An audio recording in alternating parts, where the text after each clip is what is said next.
It's 7:01. I'm going to call this Macomb Township Zoning Board of Appeals meeting to order for Thursday, August the 6th. Time again is 7:01, and I am going to have us recite the Pledge of Allegiance. If you guys could mute yourselves, and I'm going to say it. You can say it along with me as long as you're muted. I pledge allegiance to the flag of the United States of America and to the republic for which it stands, one nation, under God, indivisible, with liberty and justice for all. That moves us on to item 3, which is the roll call. And I discussed this with our secretary this evening. I think we're going to stick with our process from last time. I'm going to do the roll calls to make sure that we keep going on a smooth path here. I think that worked for us last time. So I'm going to do all the roll calls and the voting call outs this evening. With that, I'm going to proceed with the roll call. Ms. Slauson. Present. Mr. Piper. Present. Mr. Tuckfield is present. Mr. DeCoster. Here. Ms. Posey is absent, so all members are present, but Ms. Posey, we do have a quorum. And at this time, before we proceed to approval of agenda items, I'd like to entertain a motion to not call Ms. Posey on any of our roll call votes this evening. This member Piper, I would move that we refrain from calling Ms. Posey. Motion Support. by Piper, supported by Ms. Slauson, and I'm going to call the roll. Mr. Piper. Yes. Ms. Slauson. Yes. Mr. Tuckfield votes yes. Mr. DeCoster. Yes. That motion passes unanimously. With that, we're going to move on to item 4, which is the approval of the agenda items. Mr. Box, do we have any modifications on our agenda items this evening? No, we do not. Okay. With that being said, I will entertain a motion to approve tonight's agenda. Mr. Chairman, this is Member Slauson. I just wanted to make a comment. I'm not sure if this is where I would want to bring this up or in item number 5, but there's no agenda item for the review of the ZBA rules and procedures that were noted in last month's meeting minutes that we were going to postpone reviewing them until our next meeting, which is tonight. I don't see it on the agenda. And so I don't know if we need to make an adjustment either to the agenda or to the meeting minutes, which is item number 5, to reflect that I think we had talked about, Member Posey had said something about actually reviewing those when we were back in person meetings. So I don't know if that should be for item 5. I believe we can take care of that on item 5 unless Mr. Box has disagrees on this. But yeah, we have to clarify the minutes. I went back and checked the recording, and Ms. Posey did restate her motion, and we all agreed with it that we would postpone those until we were next in person. So for the continuity of the meeting tonight, that should be good, and we'll probably just want to clarify that in our minutes when we get to that next item. Perfect. Thank you. With that, are there any other questions or motions on the agenda? I make a motion to approve the agenda item. Motion by Ms. Slauson. Is there support? Foster seconds. Motion by Slauson, support by DeCoster.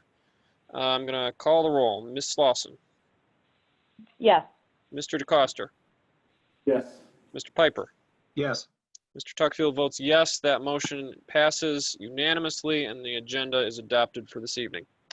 With that, we're going to move on to item 5. This is the approval of the previous meeting minutes. These are for Thursday, July the 2nd, 2020.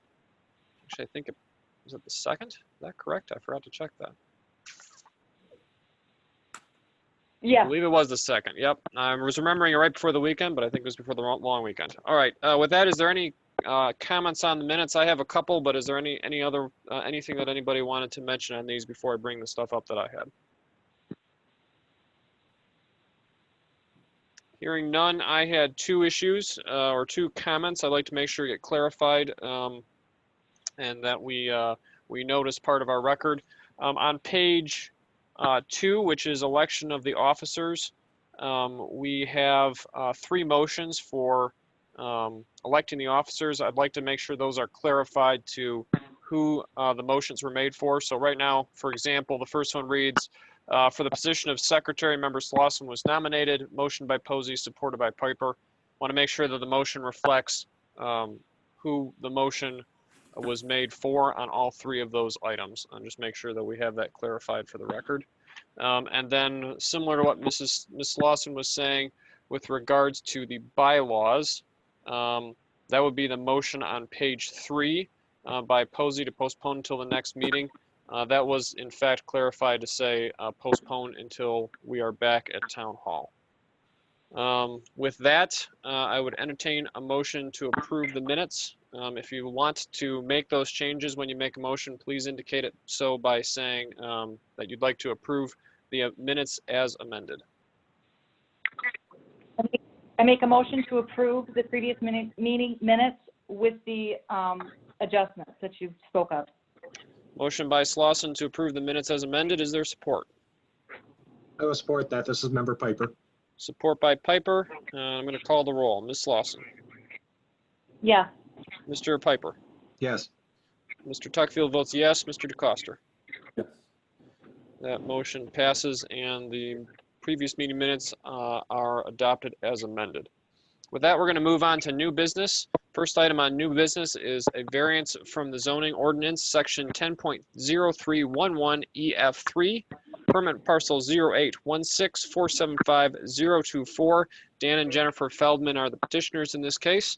And with that, I'm going to turn this over to Mr. Box. Could you give us a summary of how this particular item is looking? Excuse me, sir. Could you just verify that you can hear me? I'm the Feldman's pool installer. I can, sir. Can you give your name just so we know who you are? Yeah, I tried it earlier. I apologize. I had to try to get through. This is Brian Winston from Oasis Custom Pool Spas. Thank you. Very good, Brian. And your phone number ended with 50 there? Yes, sir. Okay, very good. I'm glad you're able to get back through. That's why I try to call out earlier so you know if we can hear Yeah, you we now. appreciate that. They're listening too. They think they're in, but they're not sure. I believe Mrs. Feldman is in. She is on mute, but she is in the panelist. So when we get to that, we should be able to unmute her if they No wish problem. to speak. Thank you, sir. No problem. With that, Mr. Box, did you have any comments on this issue? Yes, thank you, Mr. Tuckfield. So this is area 51088 Ariana Court, as you mentioned, north of 23 Mile and east of Romeo Plank. They are looking to install a pool in the rear yard. They do have some difficulties. The lot itself is a bit of an odd shape, and the house is set back a little bit further, being that it's on a kind of a corner than most of the houses. In addition to that, they are a bit restricted with a 12-foot easement on the east side, which is the rear, and a 14-foot easement along the south side, which again limits kind of the amount of usable rear yard that they can have. And with that, they are looking to install an in-ground pool that would require a easement from 10 feet down to 5 feet. Very good. Thank you, Mr. Box. Is there any comments or questions for Mr. Box at this time from the board? This is Member Piper. This is kind of similar to one we had last month where they were asking for a variance to 8 feet. And I have the same question that I had then. Is it a safety issue? I can see there's a practical difficulty with the lot dimensions and the size, but I just want to make sure that we're not, giving a variance for something and then creates a safety hazard going down to 5 feet. If I could comment on that, please, or just tell me when it's okay. If you can wait till for another second, I'll let Mr. Box answer, Sure. and then you'll be able to speak next. Just a minute. No problem. Thank you. I just wasn't sure when it's a good proper time. Thank you. No problem. Go ahead, Mr. Box. Yeah, thank you. I do not see this as being a safety concern. I know last time we discussed, proximity to door walls and things like that, as well as just being too close to the primary structure might encourage some unsafe behaviors. I don't think that we're creating a safety concern here. And I did also want to point out, I failed to mention when I spoke earlier, they do have signed letters from several neighbors in support of this.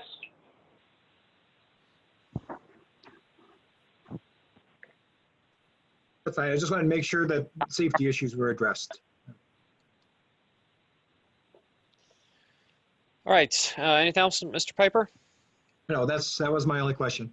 Okay, very good. Mr. Box, I did just have one question. The applicant has a letter in here, as you noted. They have a letter with regards to an air conditioner unit placement. Is that something that we are looking at this evening? That is not something we're looking at this evening. Is that something that we will need to look at in the future, or is that something they did not need a variance for, or where do we stand with that? For my review of our zoning ordinance, I do not believe that's something that they will be required to get a variance for, based on what they're stating in their letter. Okay, very good. Any other questions for Mr. Box? Hearing none, we'll move to the petitioner. I believe it was Mr. Winston. Mr. Winston, did you have any comments on this issue? Not too many, just that, yes, we do have all the neighbors that can see the property in full support. Because of the large easement, we are moving it closer to the house. As far as the safety is concerned, for example, Shelby does 5, Sterling Heights and Warren do 3. So we definitely don't want to go any closer than 5, even though a lot of cities allow that. So we are in agreement that the safety is good. As far as the door wall is concerned, the pool will be, as you're facing the backyard, to the left of the door wall. So it'll be a straight, right out the door wall. There'll be no short distances to the pool, as far as you have straight open access from the door wall straight in front of you. And as far as the air conditioner is concerned, I spoke with Joe Maples, and that would be a building department issue on that, which because of this issue, they said as long as there's screening from the property, there should be no issues with that. So you can screen it with planting or a small decorative fence so that you can't see it from the street, forced by these easements and so forth. It's a very tight spot. But other than that, I'd say everybody's covered everything to the very good details, and I appreciate it very much. And they would love to stay in the area. They love the neighbors. They love Macomb Township. Everything's very good there. They just weren't aware when they purchased the property how much the easement took up the property. So that was the reason why we came to here, is to stay in the property, stay in the neighborhood, stay in Macomb Township, and just try and make something that's functional for the family. Very good. Was there any questions for Mr. Winston from the board? Hearing none, I did have one, Mr. Winston. Just want to follow up on that air conditioner. Is it your understanding from the building department that you needed a variance, or that you did not need a variance for the air conditioner unit? No, I did not need a variance. I just needed to be signed off from the building department. Okay.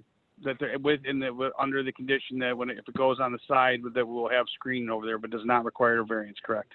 Okay, very good. I just wanted to make sure that our understanding was matching with your understanding, and we didn't cause ourselves a problem.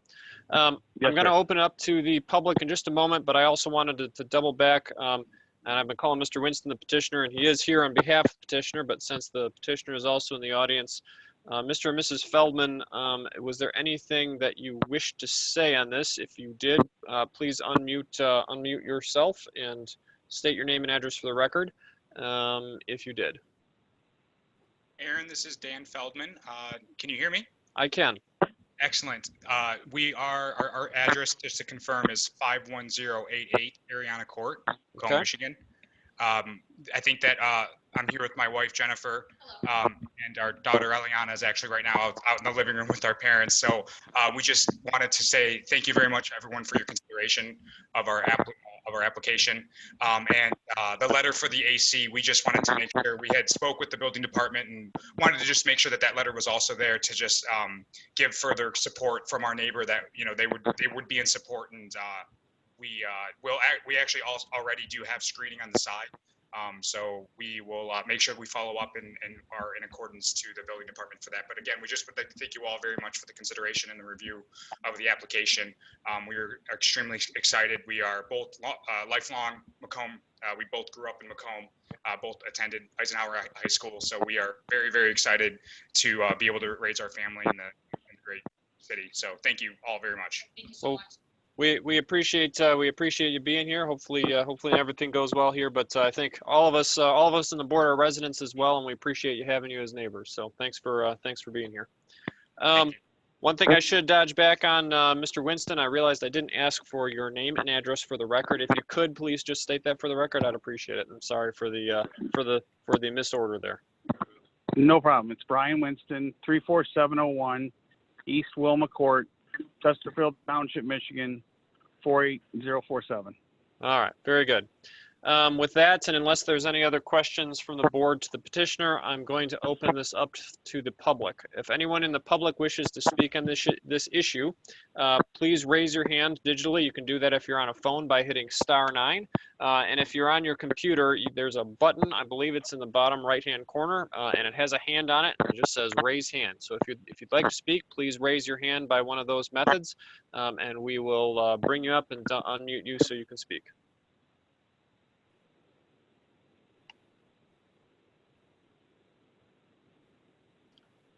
I'm not seeing anybody raise their hand, so we're going to move back to the item at hand, and I will bring it back to the board.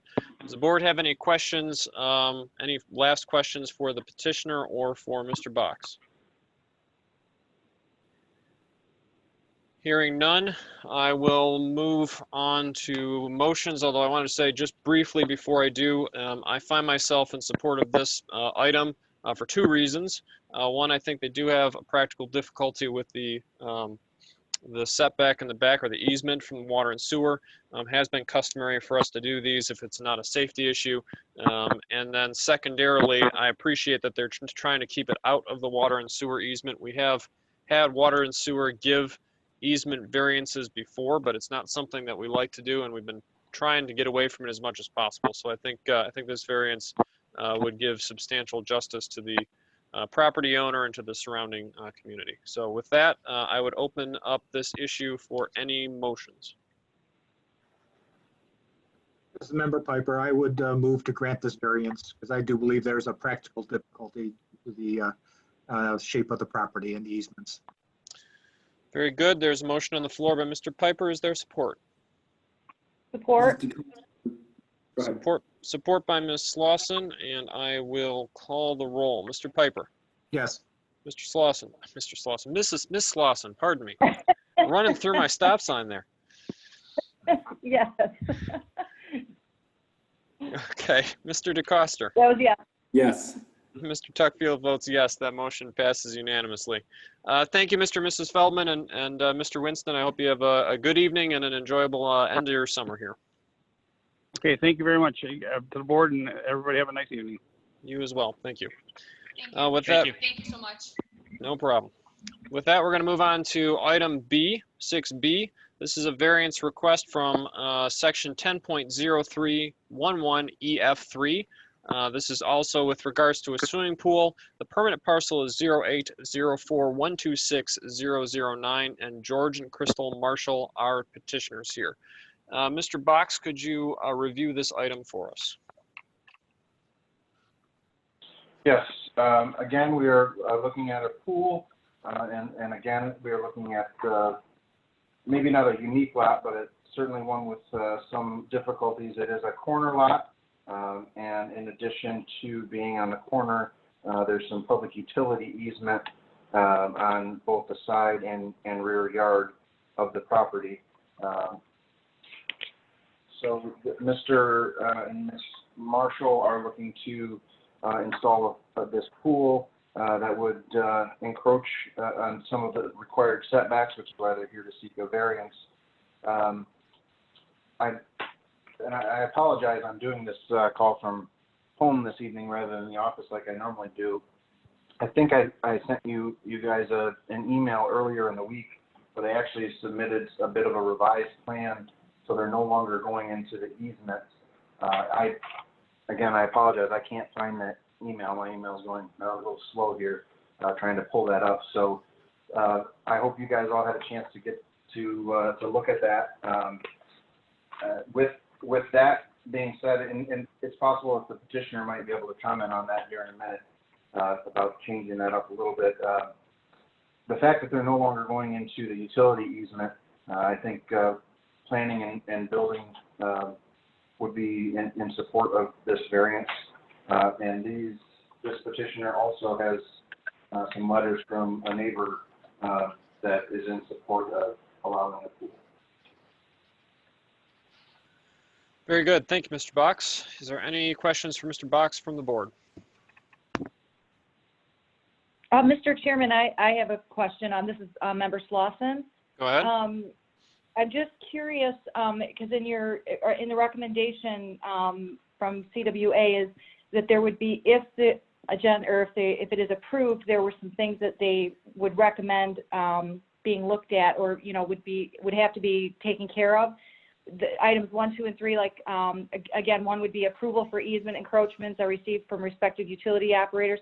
Those items that are in their recommendation, are those still going to be applicable or no longer needed because of the different platforms? The requirement from the easement encroachments are no longer needed with the revision of where they're putting the pool. They're no longer going into those utility easements. Okay, and then like with item 2, a minimum distance of 10 feet will be maintained between the pool and the existing structures not associated with the pool. We won't need to, we don't need to make sure that that's included in the approval if we do choose to do that? It might not be a bad idea to state that in your motion if you choose to make a motion for that. Okay, I just didn't know if we needed to include it if the new plan, if it took care of those issues. That was all I was asking. But I guess if we just put it in there anyways, that would just take care of it either way. Correct. Okay, thank you. Any other questions for Mr. Box? Hearing none, we will move on to the petitioner. I believe the petitioner was in the audience earlier. Actually, I believe they were on the attendee list. I think this was the one on the attendee list. Mel, if you can promote Crystal Marshall or make sure she's able to speak and unmute her, or you might have to unmute yourself, Ms. Marshall. There you go. If you could, please state your name and address for the record and give any comments on this issue that you might have. Okay, my name is Crystal Marshall. I have my husband, George Marshall, here with me. Our address is 19159 Deerheart Drive, Macomb. So our whole thing is when we purchased this lot 5 years ago, we didn't realize that it being a corner lot, the area east of the house, even though it's like level with it, it's considered like a front yard. And that would be, that building setback is where we wanted to put the pool.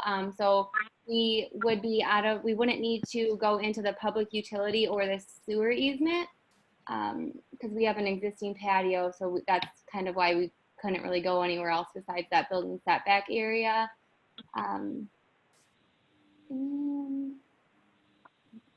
So coming in off the corner lot, our yard is already fenced. And we if we're approved, we plan to get those tall agravite plants, so it wouldn't be seen from the entrance. And then safety wise, my wife Crystal, she's an ER nurse in Ascension Hospitals. She floats, and I'm actually a Macomb Township firefighter right here in our township, and just something that we always look forward to having. And with our sliding door wall, it won't be a direct walk out into the pool. The pool would be to the right of it, off of the patio, like a good distance away from, so it wouldn't be a trip and fall into the pool hazard. Very good. And just to clarify, I think you said this at the beginning, but Mr. Marshall, that was George Marshall speaking, if I can clarify that for the record? Correct. Okay, very good. Is there any questions for Mr. and Mrs. Marshall from the board? Hearing none, I did have a question.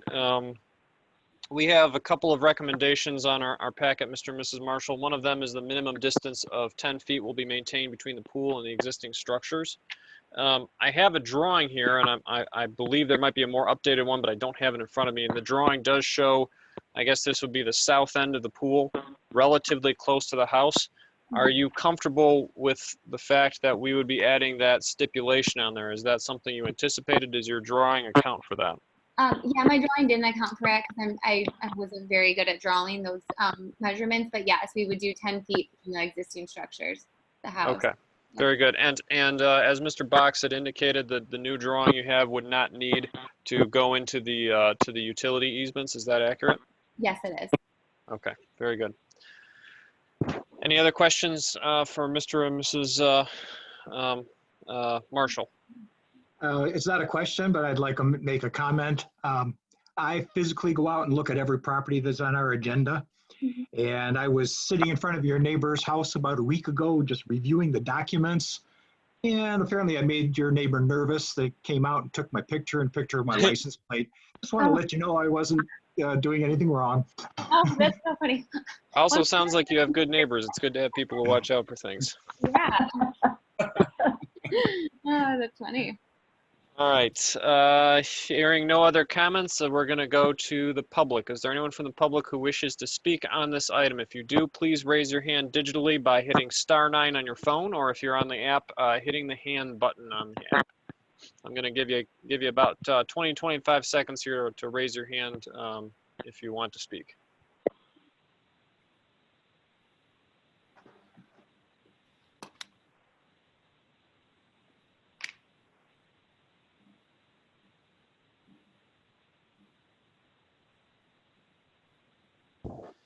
All right, I'm not seeing anybody, so I'm going to bring it back to the board. Is there any comments or motions on this item?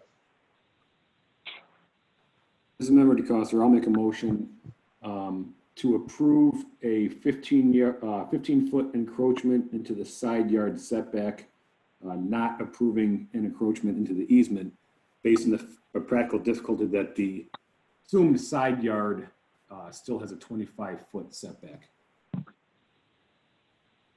Very good. Motion on the floor by Mr. DeCoster. Is there support?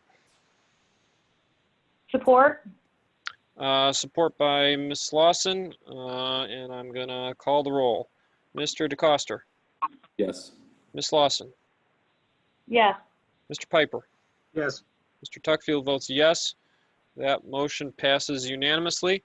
Thank you, Mr. and Mrs. Marshall, for coming in. I hope you enjoy the pool, and also thank you, for both being, for public health responders, for both being a nurse and a firefighter. We really appreciate all your work, and particularly in times like these, it brings us to mind the stuff that you guys do that's difficult and life-threatening. So thank you for your service in that regard, and I hope you have a good end of your summer and enjoy the pool. Thank you. With that, we're going to move on to the next item, which is item C, 6C. This is also a variance request with regards to a pool. The operative ordinance number is 10.0311 EF3. The address is 15671 25 Mile Road. The permit parcel is 0806300337. The petitioner is Alan Deagle. And with that, I'm going to turn it over to Mr. Box. Can you give us a review on this variance request?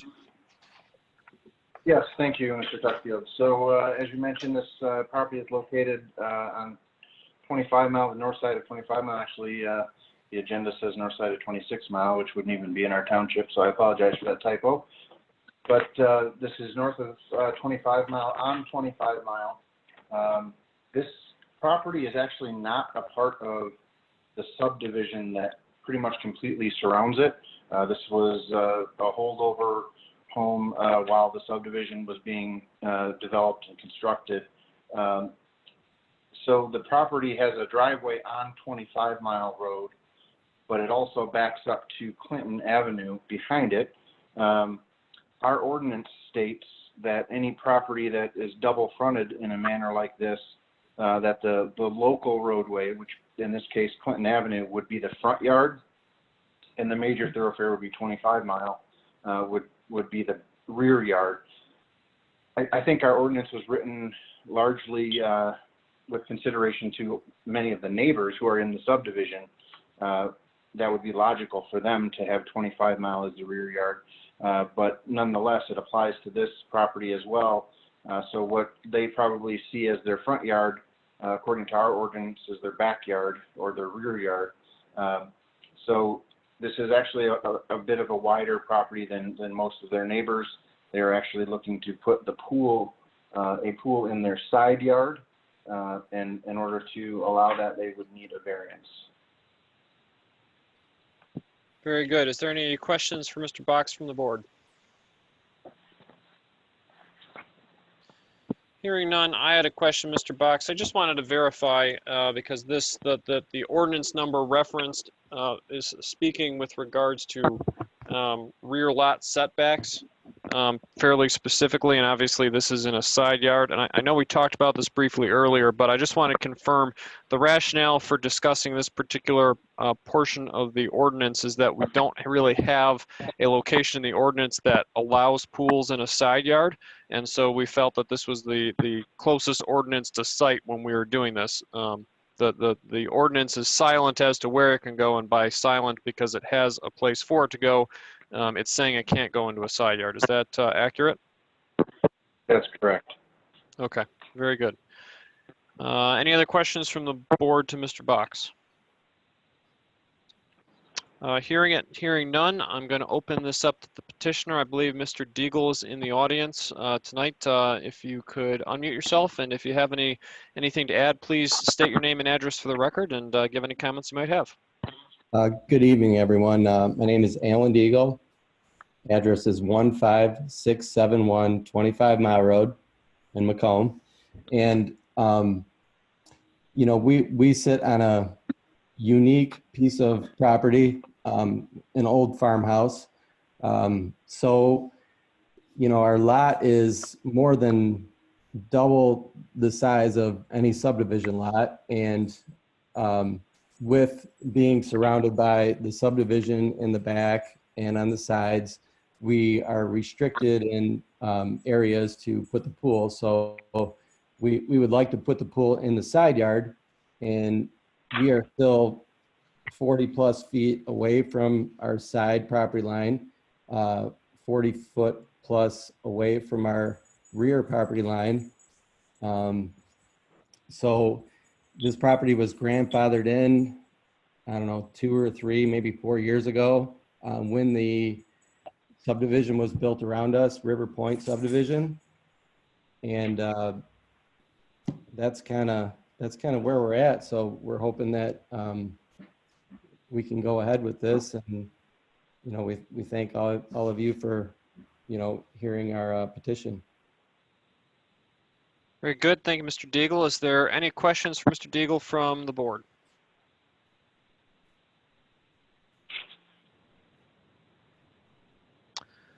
Hearing none, I will take it to the audience. Is there anyone from the public who would wish to speak on this this issue? If you do, please raise your hand digitally, and you can do that on a cell phone by hitting *9, or you can do it on the app by hitting the hand button so that we can see you want to speak. I'm going to give the public about 20-25 seconds here. If you wish to speak, please do use one of those methods, and we'll unmute you so you can say a comment.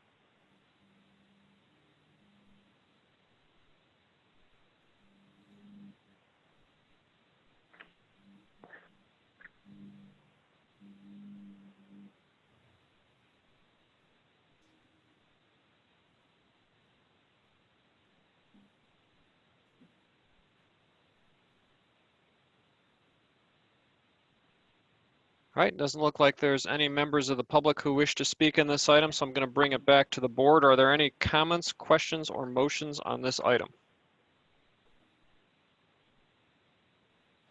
Mr. Chairman, if there are no questions, I make a motion to approve an unenclosed above-ground swimming pool to locate in the side yard due to the uniqueness of the property and having a double fronting status. Very good. Motion by Ms. Lawson. Is there support? Mr. DeCoster, I'll second that. Motion by Ms. Lawson, supported by Mr. DeCoster. And let's call the roll. Ms. Lawson. Yes. Mr. DeCoster. Yes. Mr. Piper. Yes. Mr. Tuckfield votes yes. That motion passes unanimously. Mr. Deagle, thank you for coming in here. You have a beautiful house, by the way. I drove past it Sunday. It's a pretty house. You've done a lot of work with it, you can tell, and thanks for keeping it up and helping our township be the place it is. Thanks for coming in tonight. Yes, thank you very much. All right, with that, we're going to move on to item D. This is not a pool variance. We're moving into a different item here. This is a request to vary from the zoning ordinance section 10.0704 D13 to allow a principal structure to locate 24.18 feet from the rear property line where a minimum 35 feet is required, and to allow principal structure to locate 50.66 feet from the road center line where 55 is required. This is 21857 Highland Drive, permanent parcel 0823352025, and Newmark Homes of Michigan is the petitioner. Mr. Box, could you review this for us, please? Sure. Thank you, Mr. Tuckfield. So this, as you mentioned, is on Highland Drive. This is in the Riviera Ridge neighborhood, north of 22 Mile, east of Card Road. And as you mentioned, it's not a pool or any accessory structure. We're actually talking about the permanent structure, which I think we don't see very often with ZBA. But this is kind of a unique shaped parcel due to the curvature of the road, as well as the easement kind of in the rear yard. The way our ordinance requires measurements for setbacks, they have to be measured from the nearest point of the rear yard line. So if you look at the drawing in the packet from CWA, you can see that the places that have to be measured from, because of the curvature of the road and the easement in the rear yard, it's really kind of a pinch point. And it would be very difficult to follow our ordinance and still build a structure on this property that would also meet our ordinance size-wise. So they are seeking a variance to allow the structure to be located a little bit closer to both the front and rear lines due to this. And I did want to point out, Mr. Tuckfield, I know this is one that you had mentioned earlier today about the way we advertised it. We are showing section 10.0704D Part 1 and Part 3. So we are advertising both variances that would need to be granted. Very good. And yeah, as I was reading that, I was noticing that as well. So that's good. Okay, is there any questions for Mr. Box from the board? Hearing The one none. question I had, Go ahead, Mr. Piper. is this something that maybe should have been caught by the building department, or when the subdivision was first platted out, or that's why it's coming before us now? I don't mean to point fingers at anybody. I'm just curious on that issue. Yeah, possibly something that could have been identified in the site plan approval process through Planning Commission. Yeah, it's possible that it could be caught there. I could also see very easily how it was not caught. I was not here when this went through that process, so I'm not sure if this was even mentioned at that point. I could see how it could easily be overlooked, but I was just curious about that. I would actually just chip in, Mr. Piper, and say it's very much something that the Planning Commission should generally see. I know looking for these types of lots is one of the things I usually do, and sometimes they do get missed, but it is something that probably can get caught as we go through the process. But this is also the fallback if it doesn't get caught. So. Yep, I agree. With that, any other questions for Mr. Box? Hearing none, we will take this to the petitioner. And the petitioner, I know, stated his name earlier. I'm not sure that I'm going to be able to pronounce it correctly, so I'm just going to ask him to come up to the floor, state his name and address for the record, and add any comments that he might have. My name is Sandro Palazzolo. My address is 20383 Hall Road, Macomb, 48044. I appreciate Mr. Bach's assessment and evaluation on it. I just wanted to mention that I'm not trying to overbuild on that particular lot. Just keep what we've been doing in that community to begin with. Very good. Thank you. Is there any questions for the petitioner? I did have one question, and this might be for the petitioner and for Mr. Box. I was not able to make it past this site, so I'm looking at the overhead and the map here. I just want to confirm, are there any houses, I guess this would be to the west of this parcel? I believe it's the last parcel on the cul-de-sac. Are there any houses to the west, or is there a place for homes to be built to the west of this parcel? There is no place. That's a DT utility easement. So okay. there will be no homes affected on that side of the property. Just wanted to make sure, and that's principally if we're getting close, to property lines, they're all on the west side, whether it's the curve of the cul-de-sac or that notch in the northwest corner, I guess that would be of the lot. Okay. Any other questions for the petitioner? Hearing none, I will bring this to the public. Is there anyone from the public who has comments on this item? If you do, please raise your hand digitally by hitting *9 or by hitting the hand on your app, and I will have Mel from IT unmute you so that you can speak.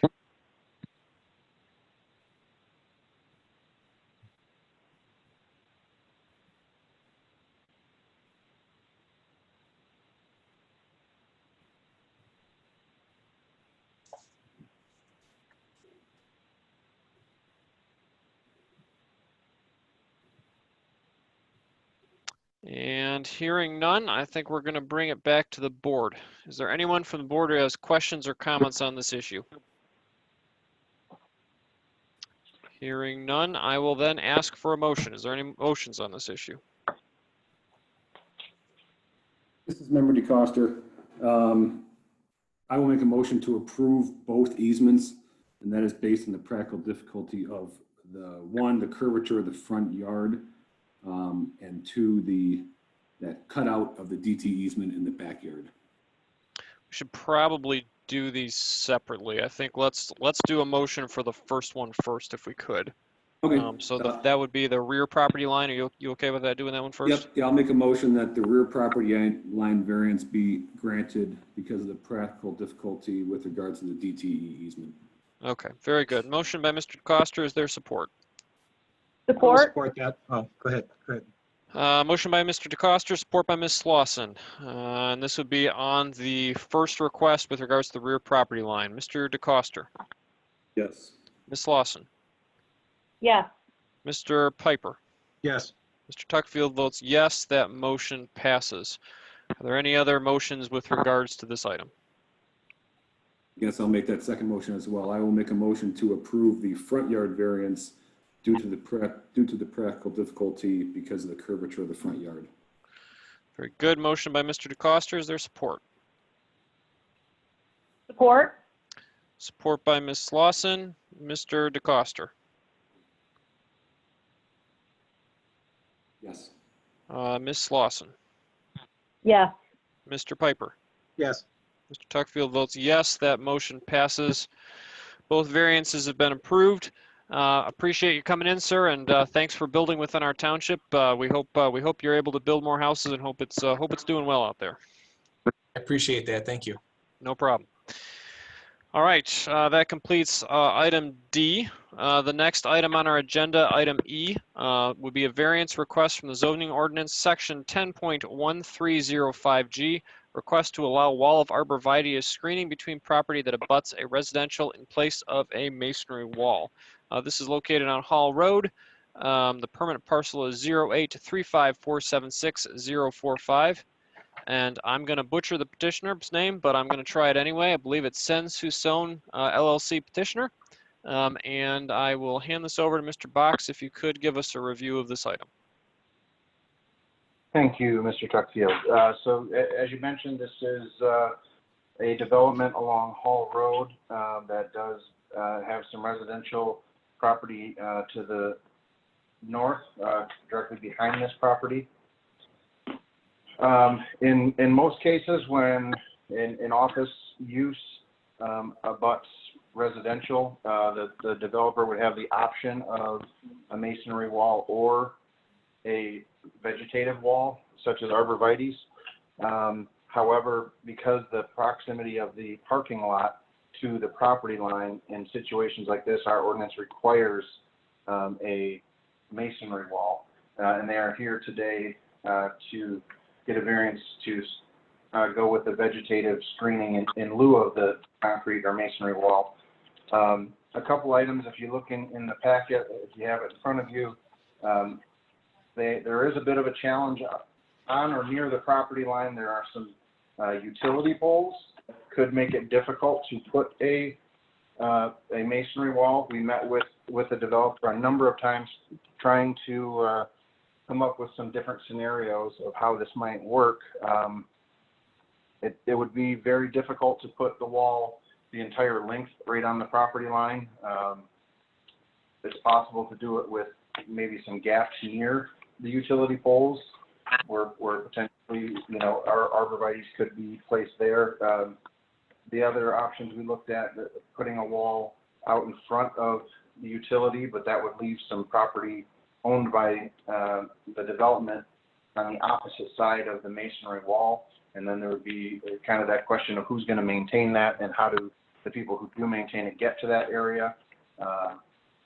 Additionally, there's a requirement for an 8-foot green belt to be between, if a masonry wall is constructed between the masonry wall and the curb.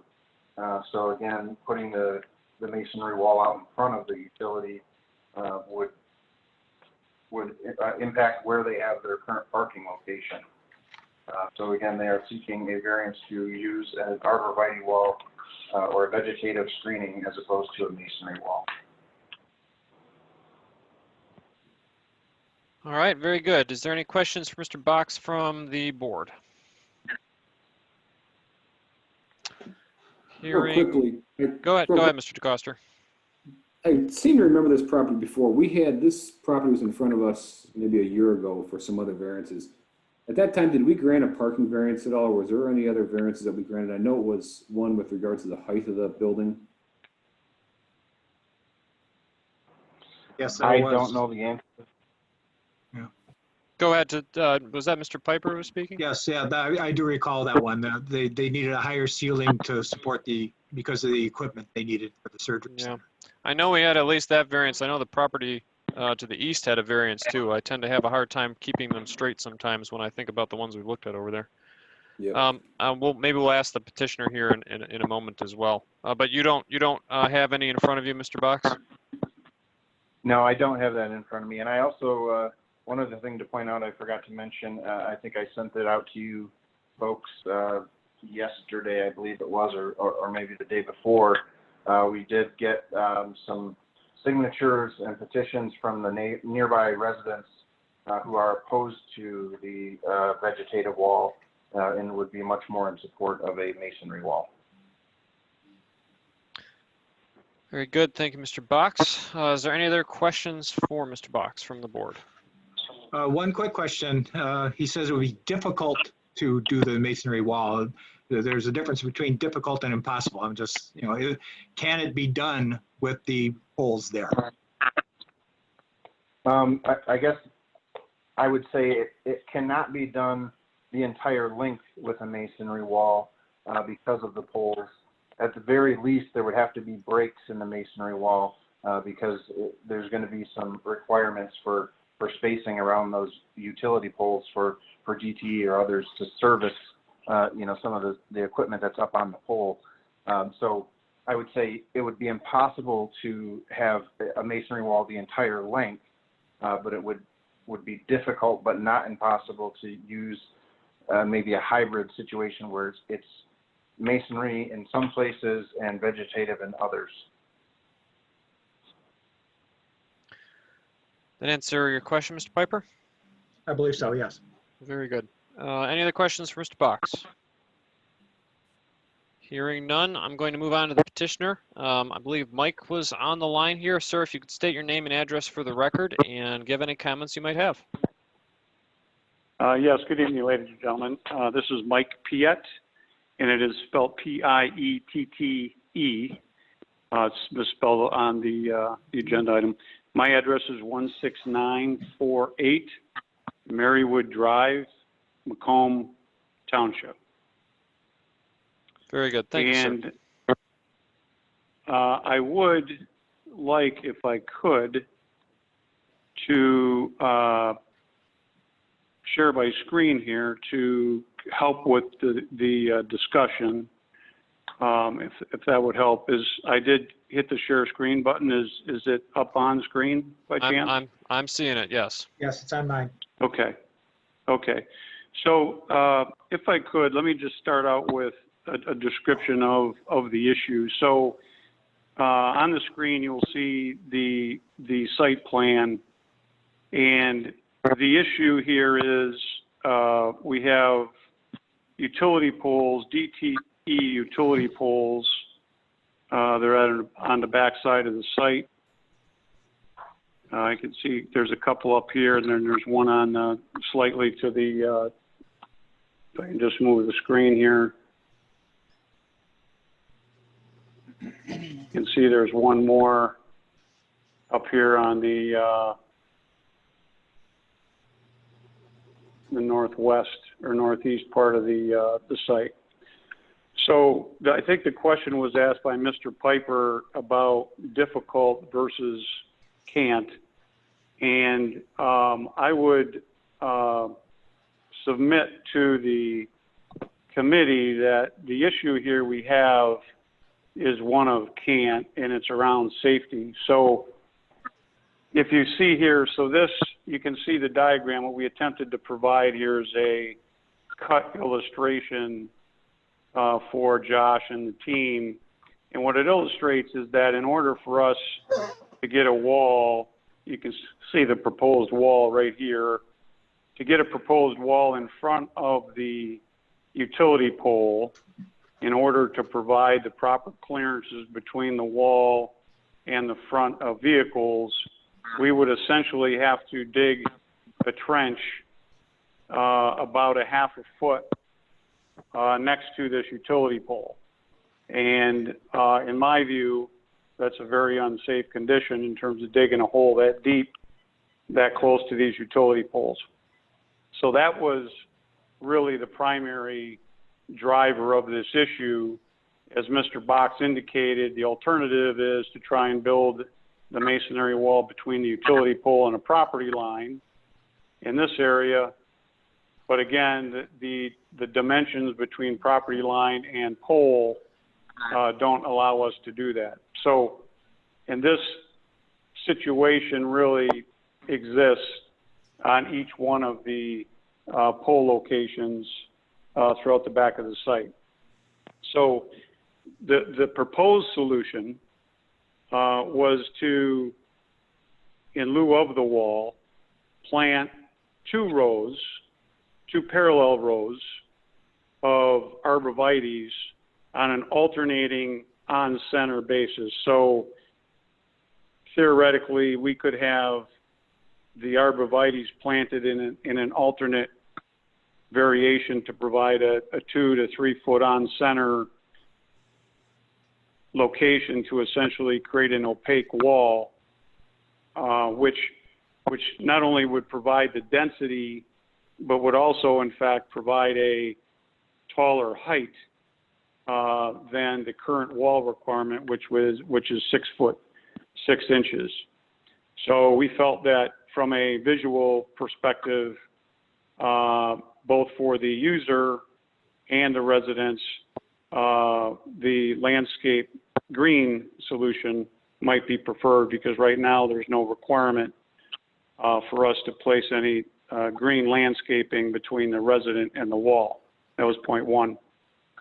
The other benefit, the other thing that we did do, and we put in writing, communicated to Mr. Box and Mr. Van Tiffelen, is we do have a generator in the back of the building, which is an emergency generator.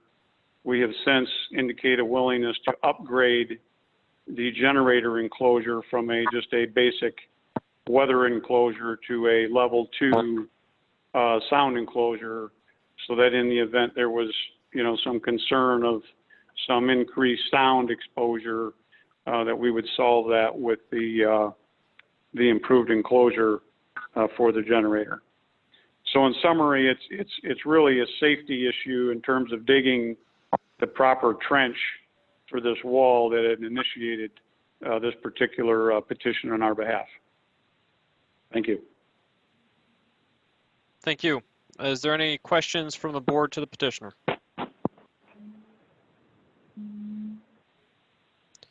I do have a quick question. Sorry, it's muted. No problem. Go ahead, Mr. DeCoster. We've brought this up in previous instances where a new commercial development abutted a residential property. While I certainly see your hardship I think there are some options. I don't know if you've explored moving the utility poles. I know that can be quite costly. Have you looked into, we talked about this on another job, like a post and panel type masonry wall, where you would just have to auger in posts and slide in the concrete panels. That could be a good solution where you don't have to dig as close to those utility poles, still meeting the intent of the ordinance of providing a masonry wall. Is that for the petitioner to address, Mr. DeCosta? I would like so, yeah.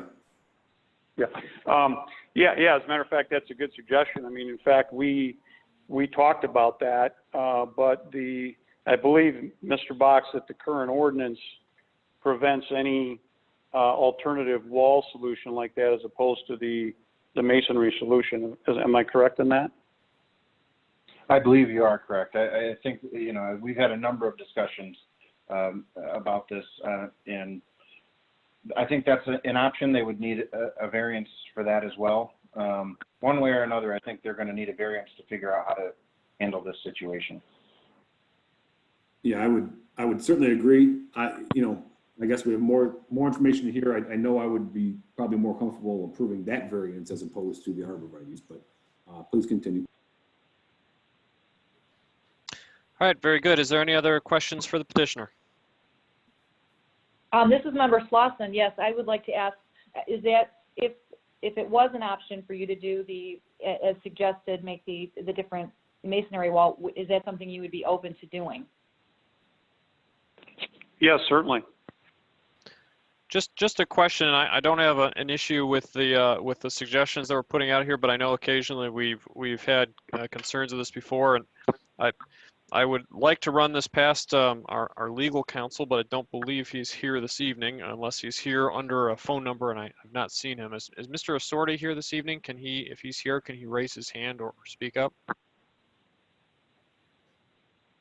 I'm not seeing him in the audience. I'm going to assume that he's not here. Mr. Box, do you have any? Can you help me out here on the ability to bring up suggestions to a petitioner on a ZBA item? Are we able to give suggestions on possible alternatives, or is that something that we should not be doing? I don't have a problem with the suggestions. I just want to make sure we're on the right path here. I don't think that there's any issue, in my opinion, with providing suggestions. I do think it would be appropriate, though, if you're going to go the route of a paneled wall as opposed to what's before you tonight.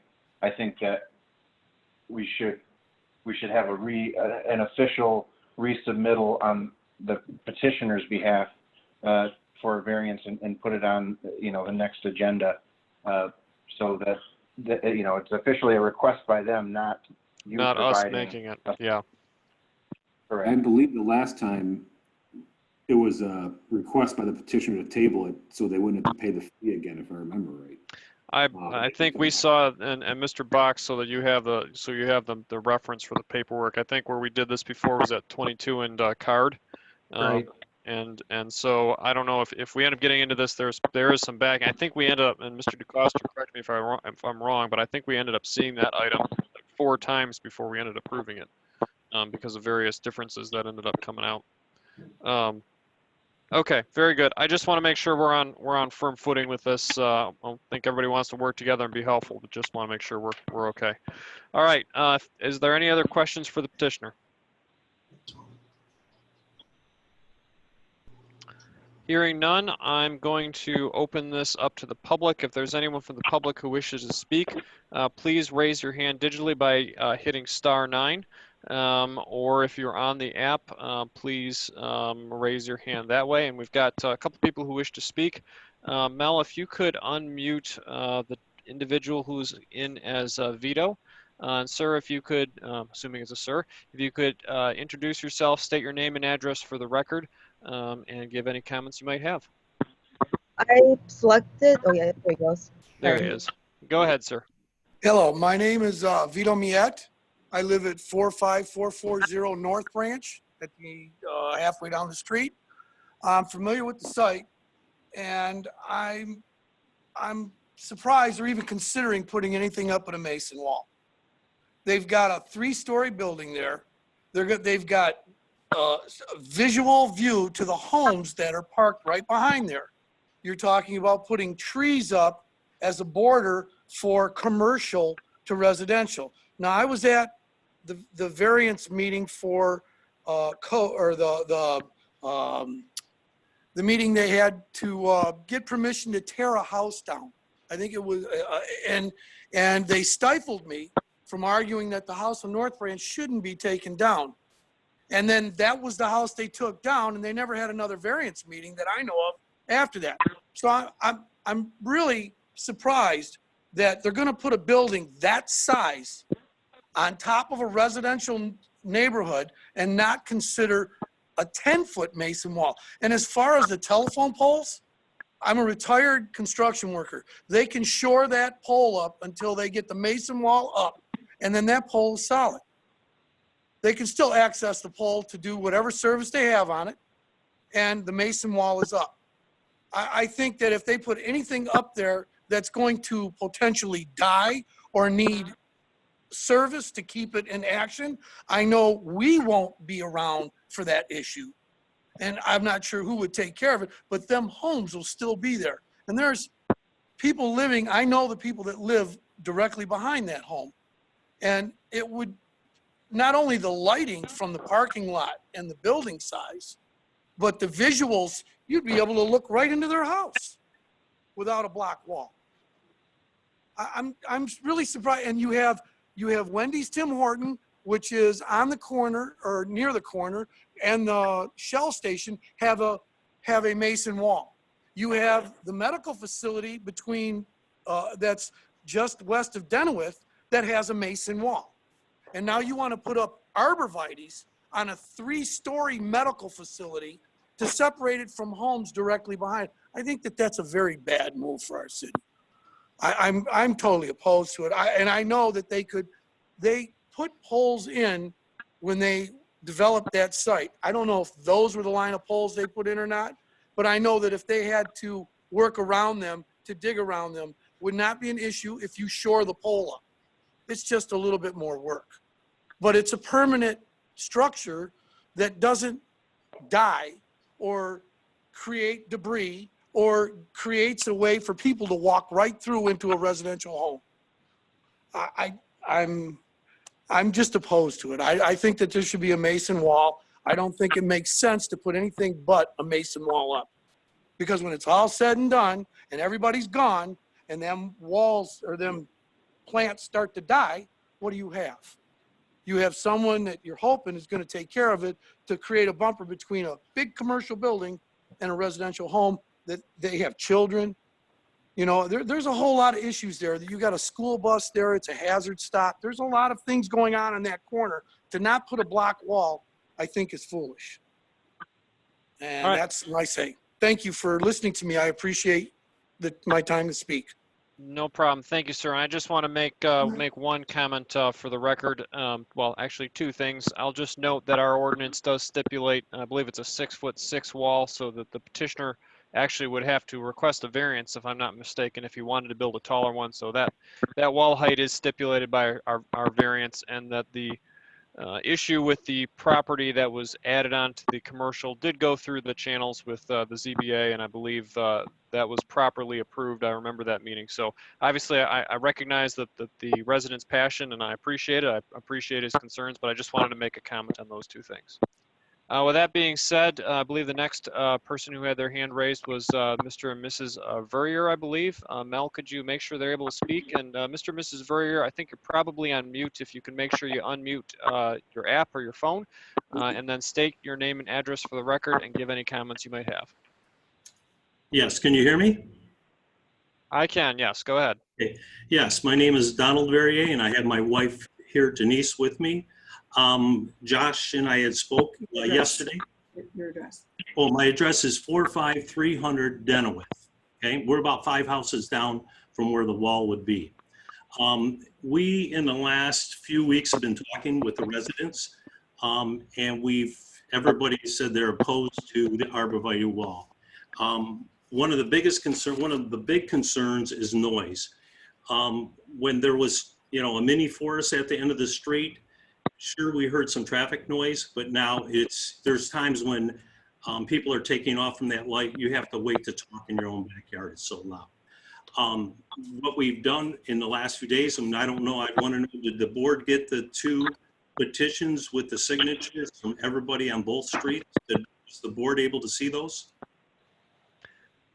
I have not seen them, but I am aware of them. I was told about them, and I'm aware they're there. The board hasn't seen the, you know, the 40. I received them, Aaron. I believe the I board saw them. received them, but I believe that the township received them recently, and I have not been in a position. But I am familiar with them, and I know you guys have generally shown up in these issues. So I'm pretty familiar. I know you guys are concerned about it. Okay, well, there's 40 residents, and we've got 100%. There was 4 houses who were not home, so we couldn't, you know, ask them for a signature. Every other house signed it opposed to the arborvitaes, okay? And then one resident, Crystal Lappin, who lives adjacent to the property, she gave my wife a letter because she's a nurse and she's working downtown, and she asked us if my wife could read the letter into the record. Yes, that would be fine. I would note generally we keep comments at 4 minutes per person. Obviously, you have 2 people there, but just keep in mind if it's a long letter, we would appreciate if you can just make sure you summarize it or make sure it stays within that time. Yes, I have her letter and I've checked it out. It's under 3 minutes. Is that all right? That would be fine. Go ahead, and ma'am, if I'm pretty sure we know where you are, but if you could just also identify yourself for the record. Yes, I'm Denise Verrier, 45300 Denoweth. And I'm reading this letter on behalf of Crystal Lappin, who is directly behind the property at 45212 Denoweth. Very good. Thank you, and go ahead. Okay, I'm reading it as her. She says, "My name is Crystal Lappin. I would be in attendance at this meeting as this meeting is very important to me. However, I'm a manager on a designated COVID-19 unit at a very large Detroit hospital. So I absolutely cannot call in. I've owned the property at 45212 Denoweth Road since 2018. Prior to this, I've lived there my entire 38 years as my parents owned this property since 1974. At previous board meetings, I expressed my concerns in regards to the building. I'm a single mother of 4 small children. I took down my pool this year as I do not want anybody looking down at my children in the backyard. This has now been compromised.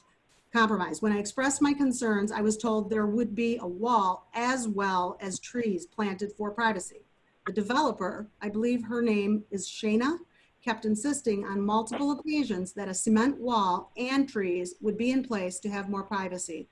I asked the developer to save a large maple tree on the property line as it provided shade and privacy for my family. She stated she would try, but the wall was the reason they could not spare the tree. There's a very large tree where my pool would have been hidden from view. This tree was completely shaved on one side for the hideous power lines now next to my home. I was told not one of my trees would be touched without speaking to me first. That was not truthful, as this tree is now lopsided and ready to fall in the next couple of years. This is additional compromise of not having a wall allows strangers free reign to walk onto my property day or night via the open parking lot. Being a healthcare manager, I know only one visitor will be allowed in the building during COVID-19, so everyone else will have to wait in the parking lot, creating more opportunities for people to view my property and valuables. Every business in the near area has a wall. This is about my children's safety and nothing else. I will say again, as I did at prior meetings, I am thankful it is not a fast food establishment. However, this is not okay for the promise of a wall as well as trees to be taken away. All of this makes me wish they had bought my property or I sold and headed north. It's very saddening. Please consider if you were or are a parent and have an open gateway from a business parking lot. Sincerely, Crystal Lappin. And very good. Thank you for reading that, and also to Ms. Lappin, and I don't know if she'll be listening because this is recorded and she'll be able to listen to it later. Thank you for your service as a nurse. Obviously, these are difficult times, and people working in COVID wards are a special type of people. We appreciate their service. Did you have any other comments, just briefly, Ms. Verrier? I think you had another little bit of time left. Anything that you wanted to mention? Actually, yes. My husband has something to say. Well, one last thing is, I'm an engineer and I work for a company called Zba Innovative Plastics, and I work with resolution. So I know any problem there's a workaround. And I appreciate what the gentleman from the company, what he wants to do, but there's a workaround to put a masonry wall. And I did submit to Josh too a document that talks about decibels and sound, which I don't know if the board saw that or anybody saw that either. But a masonry wall is the way to go. Arborvitae's is a Band-Aid on what we need first. And one last moment thing, if I have a second here. The resident on the other street, the very first house behind that property, has also said that you would be able to see right into her first floor. And I believe her son, maybe they're listening because they said they might be on, stated that he thought if you could see into the resident's house that they were required to put up a 10-foot wall. And is this true? That's something we'll defer till after this questioning, just to make sure that we're able to answer it accurately. Thank you. Mm-hmm. All right. Is there anybody else who wished to speak? I believe there's one member of the public who is unmuted. I believe Danielle Falkender. Ma'am, maybe I'm not pronouncing it right. Did you wish to speak this evening? Yes, can you hear me? I can. And if you could, ma'am, please state your name and address for the record. Danielle Falkender, 45245 North Branch, Macomb 48042. Very good. Thank you. Go ahead. Forgive my voice, Mr. Tuckfield. I just had a major neck fusion 3 weeks ago. No worries on our regard. I hope you're feeling better. Thank you. So, so a couple of questions. So I'm just wondering, I didn't get to see the blueprint when it was up. I'm having trouble with the Zoom, but so the property is very deep. I'm just wondering about the elevation requirements, because here's my main concern. I have the same concerns all the other neighbors have, but my main concern is if there were rows of trees, one or two. I once saw an old woman drive right straight through a Comerica Bank on 16 in Groesbeck with just some trees there. So I'm just wondering if in the parking lot at any time, safety is my concern. Could someone drive right through our home because we're not that far from the parking lot itself? Yes, and then also we have a two-story home, and sure enough, you can see right smack in the bedroom windows. And I know I talked about that before, and we'll just do blackout curtains and we'll do whatever we have to do. But I don't know. Say again? Yes, absolutely, young children. So I'm just wondering, so who would care for the rows of trees? Like, because most times don't they die because no one waters them? Because commercial properties don't really have the time or energy to water them? Typically, this is something we leave till the end, but I'll just mention that that it's code for commercial properties to take care of of the things on their parcel. And that's part of the reason we try to make sure that we don't space things to the opposite side of the lot line, that we space them to the commercial side of the lot line. But they are required to take care of their property. I just feel a whole lot safer if we had the wall that they originally talked about implementing, just for me, and my children and our family and our neighbors. It just seems like it's a good idea. That's all I have to say at this time, I think. Very good. Thank you, Ms. Falkender. And I hope your neck feels better. That does not sound like it's been a good, enjoyable time. Yes, thank you. No problem. Is there anyone else who wishes to speak tonight? If you would like to speak on this issue, please raise your hand by hitting *9 on your phone, or if you're on the app, please hit the hand button to show that you'd like to speak.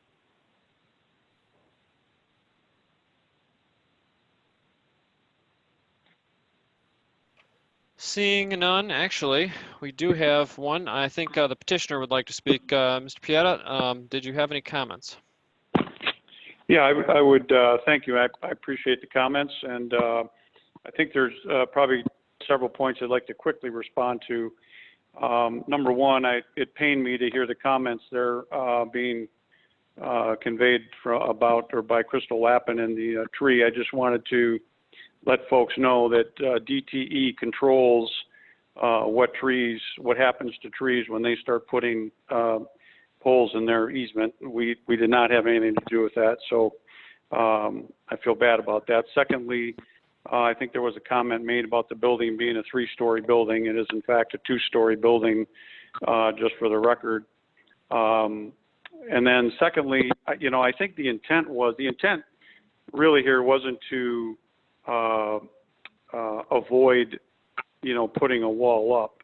We believed that the height of a parallel row of arborvitaes actually creates a far better visual barrier than a 6-foot, 6-inch wall. And we did, as Mr. Box knows, we did explore some alternative wall solutions in an effort to, maintain that wall-like solution. So, the concern about the maintenance with the arborvitaes, I think the township knows that, there could easily be a maintenance agreement that we're required to agree to make sure that those, are maintained and taken care of. So, we do have, I guess I'm, open to some suggestions. We just felt that the parallel row of arborvitaes does provide better privacy for the residential folks as opposed to the wall. Very good. Thank you, sir. Is there, just to make sure, I think I hadn't yet closed public comment. Was there anybody who additionally wanted to speak who had not yet spoken? I believe that the Verriers wish to speak. Typically, we don't allow people to speak twice. I would just ask, do you have anything that was different than something you had said before? If you do, I'm willing to let you speak. Otherwise, typically we just keep it to one section of time per person. Yes. Go ahead, but please, if you could, just keep it brief. This will be brief. I still haven't heard anything about the sound being addressed and the decibels. I submitted a paper about that. Everybody's talking about arborvitaes. There's a concrete wall is what you need to reduce the sound. You can't believe the difference between when we thought the building, when the windows and the brick went up, it would muffle it. It's unbelievable. And that's what most people sign the petition on. Very good. Thank you. Thank you for making sure we're aware of that, Mr. Verrier. All right. If there's no one further, I'm going to close public portion and bring it back to the board. Is there any comments for the petitioner or Mr. Box? I have a couple.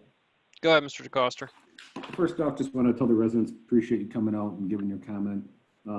It's always good to say that, we are making a decision on the variance. There's a lot of things that are brought up, and obviously we understand those. Just keep in mind, we can only make a determination on the variance in front of us. So just want to let you know we're not ignoring any of your other concerns. The second thing is, obviously, I don't think I was necessarily recommending a different wall type. Just throwing it out there that I've seen that done in the past. I know we had quickly mentioned on a site on 22 Mile that I believe it was a petitioner that wanted to table the item and bring it back for future consideration on some things. I don't know how this vote's going to end up. Obviously, I believe, and Aaron, you can correct me if I'm wrong, whatever the case is, if they want another variance, they would have to then either live with this one, or I don't know if they can fight it and come back. Those are my two things. I'm willing to hear any other members before we make a motion. Very good. And Mr. DeCoster, just as a note, I don't have a problem with you commenting on and making suggestions, and I didn't have a problem with what you had. It's been mentioned to me, and I think it may happen more often at the Planning Commission than here, that there's some times when we need to not say things. I just wanted to make sure we weren't treading on those. Typically, again, I would rely on Mr. Assorti for that. He's unfortunately not here tonight, but we'll muddle through. We'll muddle through as we can. And make sure that we're doing the right thing. So I don't have a problem with it, but it's certainly something I just wanted to check in on. With regards to the petitioner, obviously we have some comments that have been made here tonight. Mr. DeCoster mentioned some other possibilities. I guess I would echo a couple of things that were said with regards to this. The first thing, well, actually, before I get to that, I had a question for Mr. Pieta, and that was with regards to the electrical poles. When you started with this property, when you did your site plan and whatnot, why was that not caught then? Were the poles installed at the beginning? Were they installed after the start? Can you please can you bring a little light to that, because I feel like this is something I thought these originally were on location, at which point I wouldn't understand why you hadn't caught it.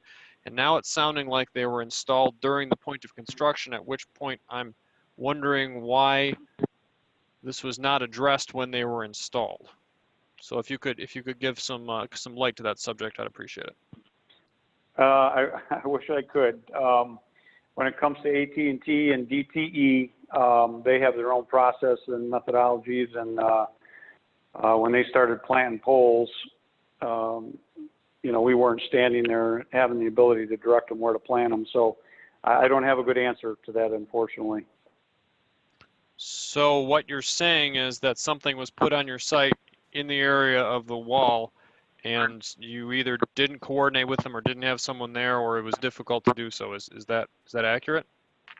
Well, no. I mean, when the DTE, the poles were in the middle of the sites, scattered around the site, and when they did the engineering, they were relocating the poles around the perimeter of the site, and when they get put in, I mean, we did not have.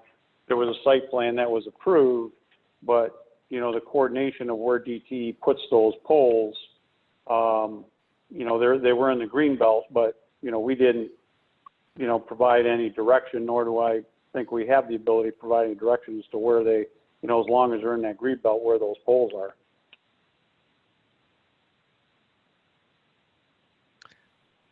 I would just note before I go on to other things that it seems like that's part of managing the project management and making sure that stuff in. I recognize the difficulty of working with the utility. Utilities tend to do their own thing, but I guess it seems a little odd to me that we know there was going to have to be poles moved. We know that it would be sensitive because it's a small portion between the parking lot and the area. We told everybody, and I remember those meetings. I remember specifically myself telling them, we had this variance here a year ago. We granted a variance for a higher building, and as typical with some of these other things, I told people at the time there's a practical difficulty here, but they still have to live by other ordinances, and one of those ordinances is a wall and having sound, and for an item that perhaps could have been and maybe even should have been anticipated. I can certainly understand some of the concerns brought up by the homeowners on that regard. I'll be the first one when there's a practical difficulty to tell homeowners this is what we have to do. I did it with the height, and I'll do it with other things. But the flip side of that is when there's other issues that come up during construction. I have concerns about it. I don't think self-induced practical difficulties are a particularly good way to go. So I just mentioned that prior to some of the other things I would say. Past that, I do feel like that something obviously needs to be done right now. I would be interested in knowing what DTE would say. Are they going to restrict a wall? Would they restrict a wall from going within 2 feet of their poles? Is that something they would keep us from or you from doing? Is there an easement there? Have you talked to them about it? Yeah, no, there's no. I'm sorry. No, go ahead. Go ahead. Yeah, no, there's no restriction. In terms of how close we can get to that pole, as long as they can maintain the pole. I just, when you start digging a 3-foot foundation next to a pole, while there's a lot of ways to solve things, that just becomes a, far more precarious situation is all. And I can understand that it's precarious, but is it your professional opinion? And I don't know what portion of the trades you are, if you're in project management or if you're an owner's representative. If you're doing that one pole at a time, you don't believe if you have that. Is it a danger when you're digging it only? Do you anticipate it would be a danger when you had a continuous footing in there? Where is the danger only during excavation, I guess is what I'm asking. Yeah, it's certainly during excavation, and I'm going to just quickly, if I can, I'm going to share my screen again Go ahead. I'm going to pull up that, the profile cut, drawing. diagram. So we can easily, we can put that wall in front of, and when I say in front, on the user side of the pole. At that point, the site plan that's approved has some plantings on the user side of that wall as well. So it would basically eliminate our ability to have any plantings between the curb line, if you will, and the wall. So, that is a possibility to try and move that wall a little bit further away from that pole.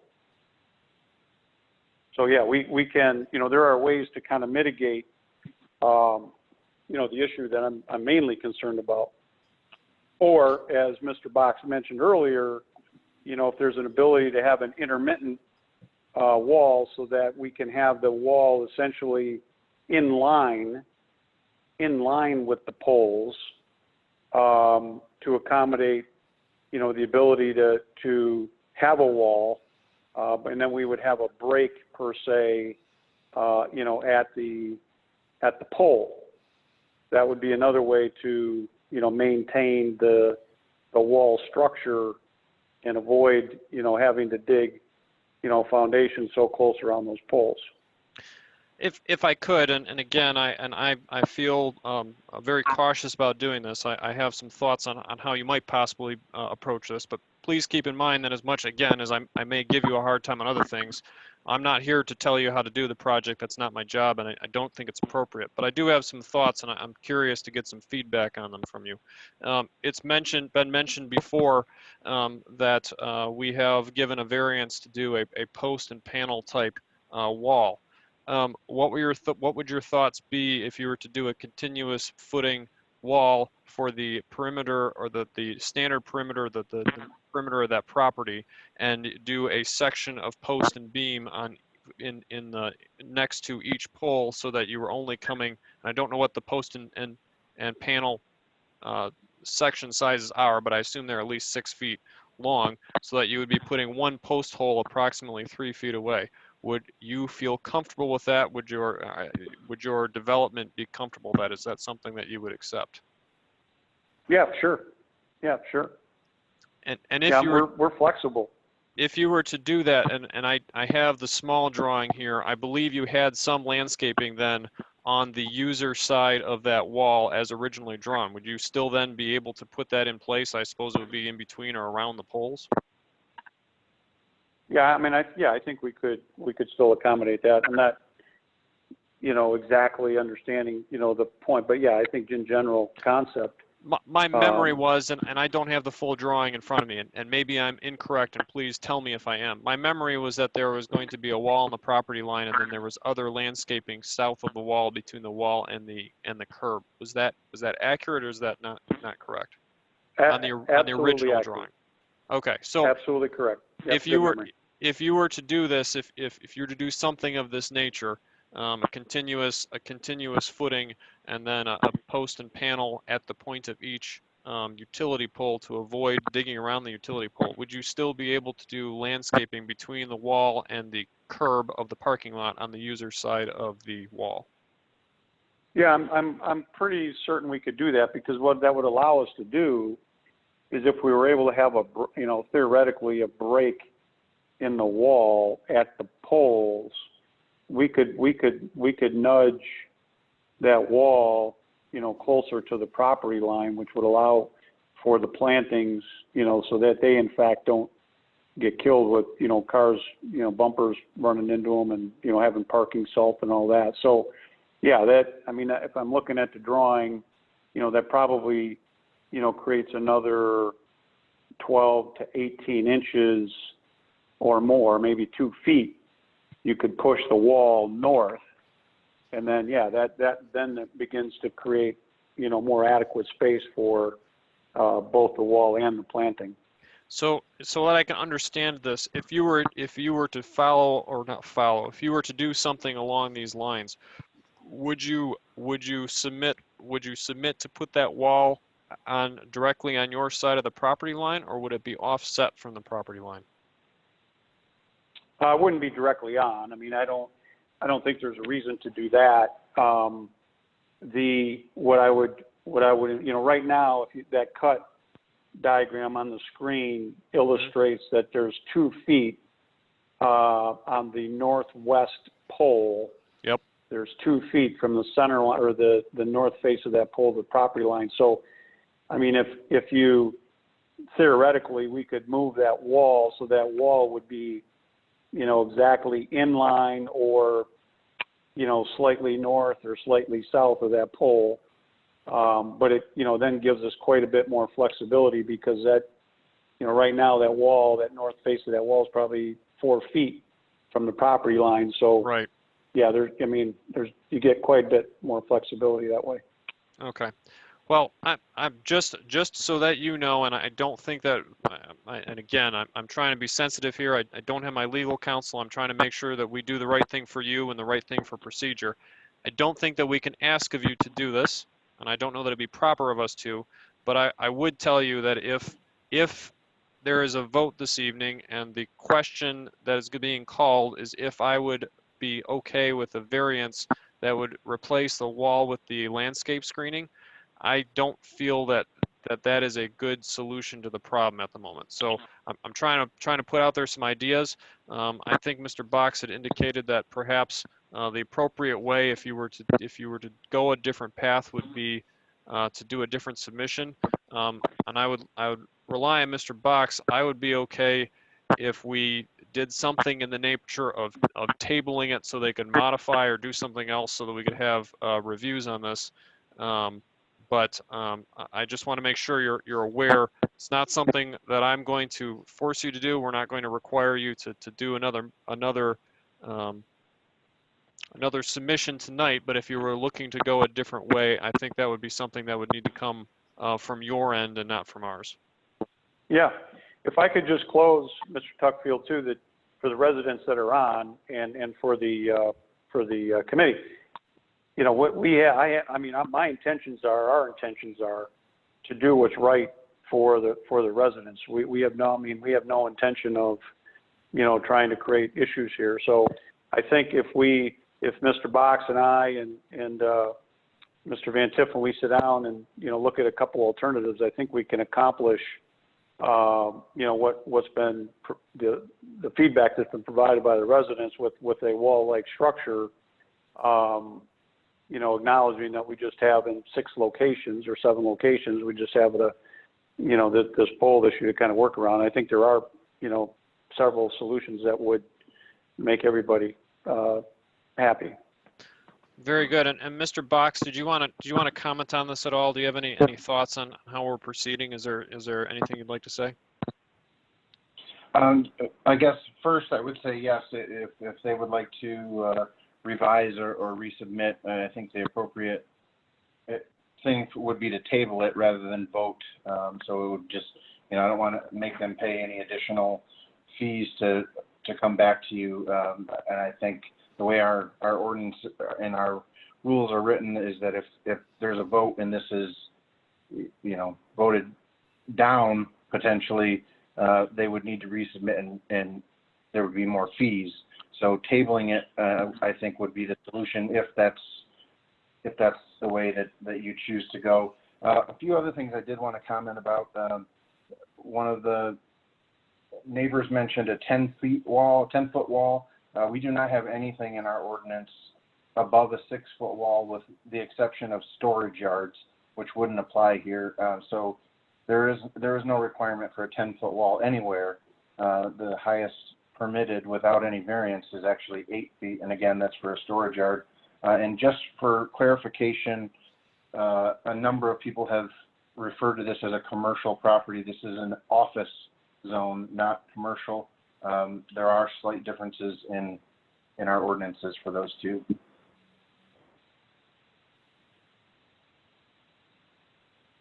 Very good. Thank you. Thank you, Mr. Box. Is there any comments from the board?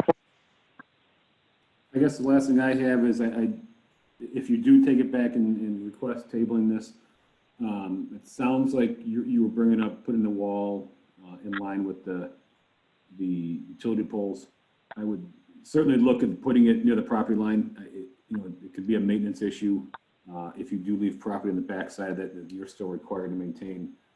So it seems like there could be a possible way to do it, still put it on the property line. That would be my only thought. And I would tend to agree with that, Mr. DeCoster, and to the petitioner. I would just hope that that we would make sure that it's as close to the property line as possible. And I just would like to note that there was a comment on our chat area from one of the residents who spoke, Ms. Falkender, and she was asking if I believe her question is whether or not that the petitioner would be considering putting the wall outside of his property. And I just want to make the note that the petitioner would have to locate any wall that he's referring to or building on their own property. This is not something that they would be building on someone else's property without permission, unless I'm mistaken with that, Mr. Box, but I believe that he would have to build it on his own property. That's correct. Okay. And I would echo your sentiments that we would be much more in favor of it being directly on or as close to the property line as possible to alleviate that situation where you have property on the opposite side of the wall that they would then somehow have to maintain. That's not ideal for anyone. Yeah, that's definitely something that we try to avoid. I think one of the residents brought that up earlier. That's one of the reasons we try to make sure that any property that needs to be maintained is on that user's side of the wall, so that they have every ability to maintain it without encroaching on someone else's land. So with that, to the petitioner, Mr. Piet, would you like us to proceed with a vote, or would you like us to table this? What would your preference be? I agree with the recommendation from Mr. Box to table it so that we can evaluate a couple of other options, and the comment regarding the location of the wall on or as close to the property line as possible is noted, and I would prefer that anyway, I guess. So I think we're good on that regard. All right, very good. And then procedurally, I believe that our next scheduled meeting is September the 3rd. Mr. Box, do we have items already scheduled for that meeting? Do you know? Yes, we do. Okay. Do you think that's enough time? I'm assuming if we table this, we don't have to re-advertise it. Is that enough time for you and the petitioner, you think, to discuss this and have him come back with something to present? I do. I think that's enough time. And you're correct. I don't think we need to advertise. And I think it would be back on. I think it's safe to assume it could be back on the September 3rd agenda. Okay. And Mr. Piet, would you be okay with that timeline? Absolutely. Okay. Very good. With that, unless I have any questions, other questions from the board, I would entertain a motion to postpone this item until our next regularly scheduled meeting on September the 3rd, based on comments from staff, comments from the board, and the petitioner saying that he wished to do so. I will make that motion, Mr. Tuckfield. This is Member Piper. A motion by Mr. Piper. Is there support? Support. Support by Member Slauson, and I'm going to call the roll to postpone that. I think postpone is the correct term here. I occasionally get given a hard time for determining the difference between a postponement and a tabling, and I always try to remember it. Mr. Piper, what would your vote be? Yes. Ms. Slauson? Yes. Mr. Tuckfield votes yes. Mr. DeCoster? Yes. That motion passes unanimously. That has been tabled until our September meeting. Thank you, Mr. Piet. I appreciate you coming in. I know it's a difficult situation as well, and I know everybody has some feelings on this, but thanks for working with us. And I know that building's been flying up, so thanks for working with us and making sure we try to get the right thing done here. No problem. Thank you all for your help and consideration. No problem. All right. With that ends that item. And I believe that is all of our new business for this evening. That will take us on to item 7, which is old business. Mr. Box, I don't believe we have any old business this evening. We do not. Okay, very good. That will take us to item 8. Item 8 is public comments. Typically, public comments on these meetings are restricted to items that are not agenda items, as we've already discussed them. And typically, we hold true to that. But I would just say, if anybody has any comments this evening, please raise your hand digitally by hitting *9 or hitting the app. And just if it's regarding something we already talked about, please make sure you keep it short.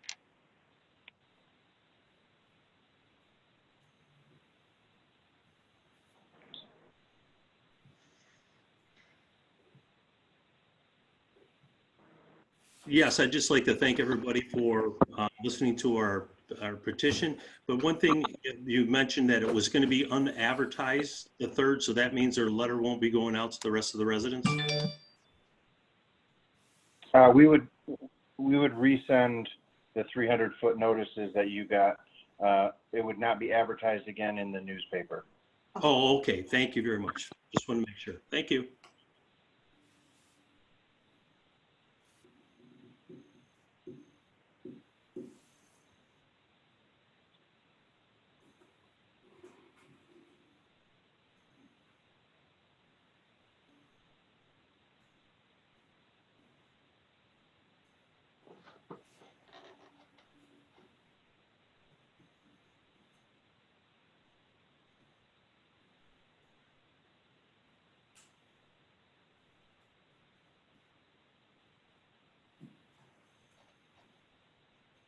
If someone is talking, I am not hearing it. I think I said that on mute. It's always great when that happens. So I'm not sure how much of that last was heard, but I appreciate Mr. Verrier for saying that. I think I just wanted to make sure I mentioned that the reason we try to consider the notifications to the newspaper is it can take a considerable period of time, and while we're not here to help one side or the other, we're also trying not to hinder either, and I want to make sure we get through this process as smoothly for everybody as possible. So with that, is there anyone else from the public who wishes to speak this evening?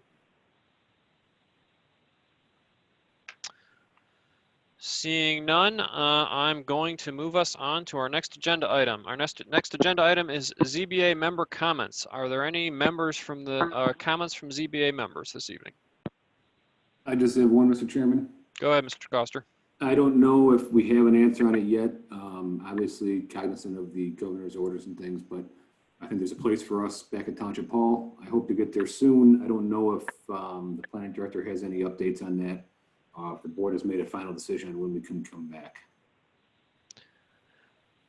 Mr. Box, I know we've talked about some of this stuff a little bit, and I know over the last couple of days, I actually talked to a couple people at Township Hall. But do we have anything? Do we have anything that you can share with us in that regard? Any conversations that you can share with regards to possible time to come back?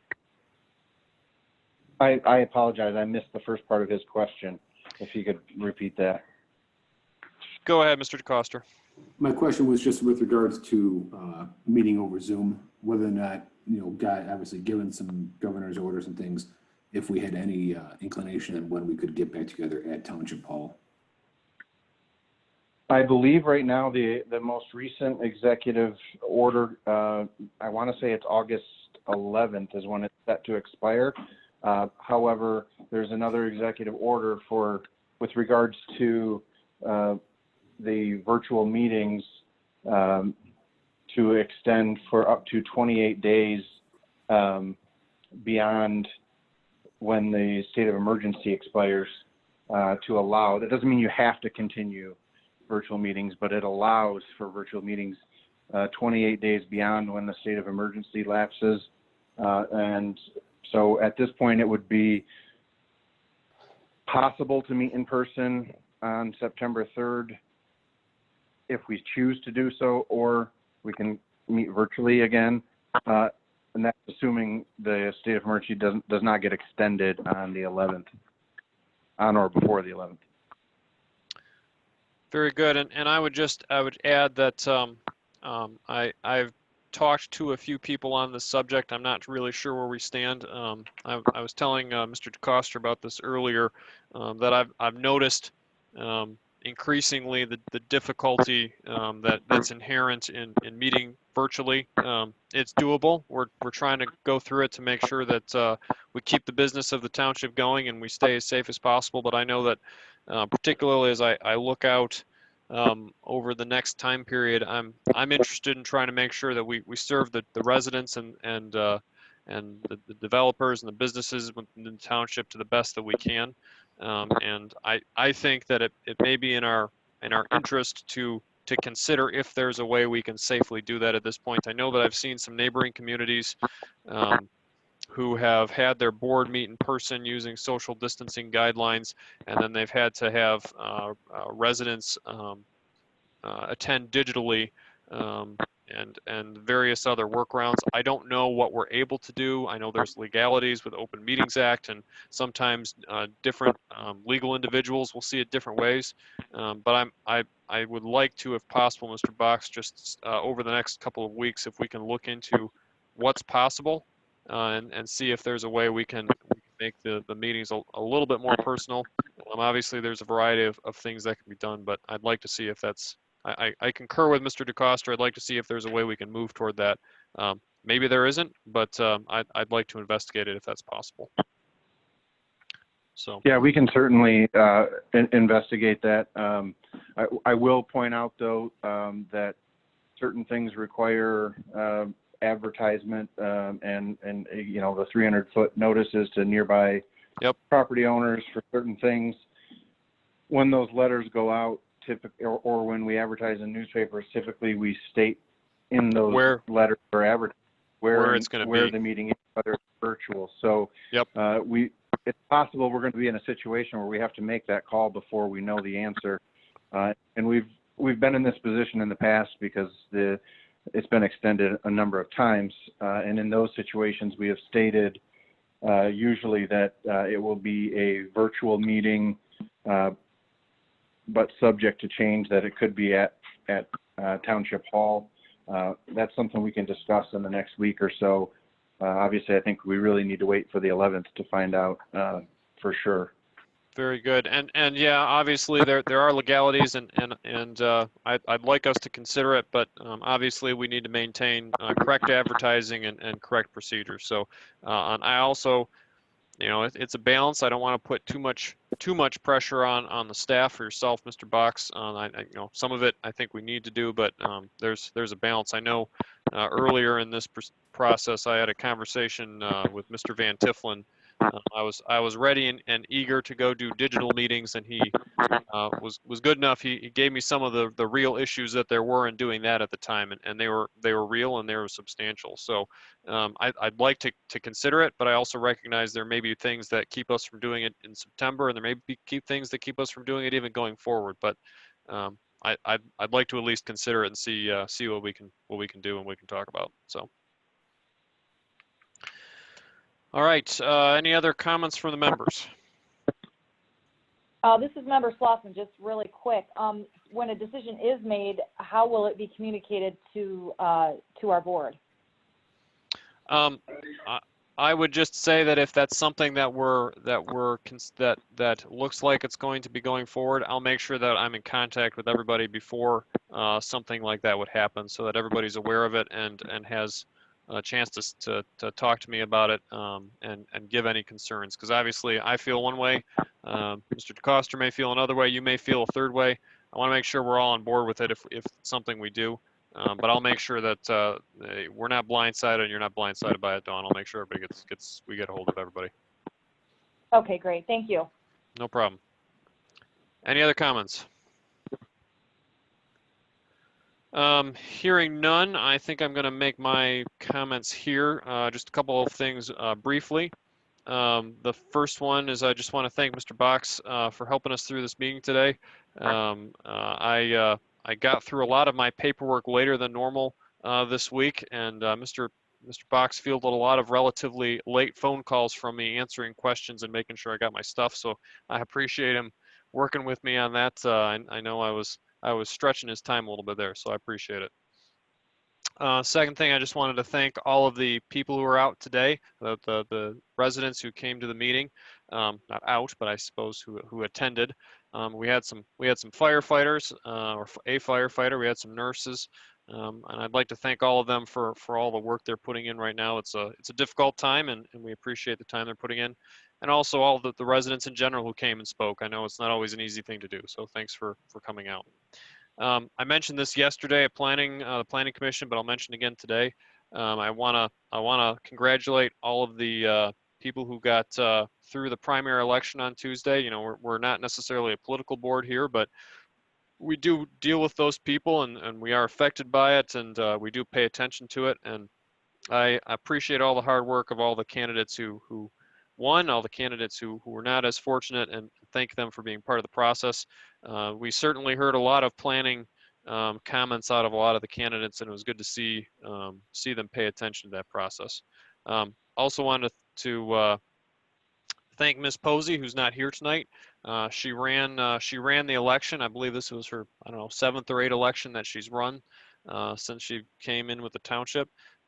I've worked elections for 15, 16 years now, and I've been really honored to watch her go from being a rookie clerk to walking her around, and sometimes I would be showing her how things were getting done, to now I call her up on election day and ask her questions how things get done. So really appreciate all the work she's done, and also just let everybody know that Planning Commission, ZBA were well represented along election workers yesterday. Mr. Hardy, who's the chairman of the Planning Commission, was out working at a precinct.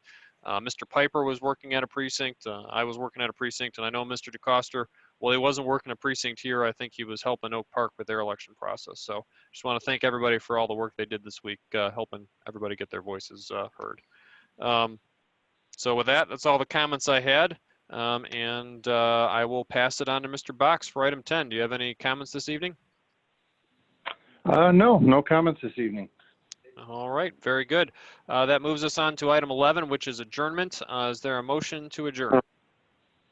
This is Member Slauson, motion to adjourn. Motion by Slauson. Is there support? I'll second that, DeCoster. Seconded by DeCoster. I'll call the roll. Ms. Slauson. Yes. Mr. DeCoster. Yes. Mr. Tuckfield votes yes. Mr. Piper. Yes.